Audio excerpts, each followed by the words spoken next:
Des inquiétudes sont émises quant à un mandat du PCC demandant à ce que tous les ordinateurs personnels vendus en Chine soient fournis par un logiciel filtre de contenu Green Dam Youth Escort préinstallé. Le PCC déclare que Green Dam est un programme sans conséquence qui restreint l'accès à la pornographie.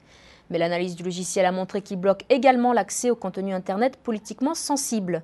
Selon un reportage d'Epoch Times, des pirates informatiques ont décrypté la liste des mots-clés interdits contenus dans le logiciel. Il y a plus de 6000 mots-clés sans lien à la pornographie. La grande majorité se réfère au Falun Gong.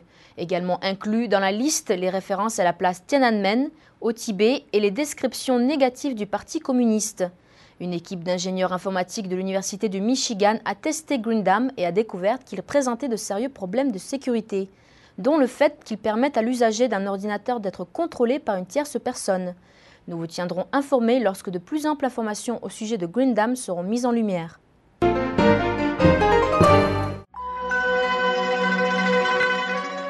100 millions de personnes méditent paisiblement. Elles suivent les principes d'authenticité, bienveillance, tolérance.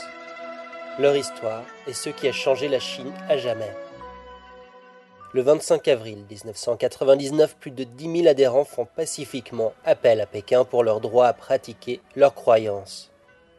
Le commandement du parti central a été terrifié.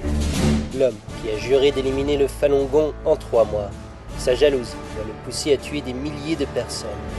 Le Parti communiste crée une police secrète, le bureau 610, qui a pour mandat d'éradiquer le Falun Gong. Commence alors la répression brutale dans toute la Chine.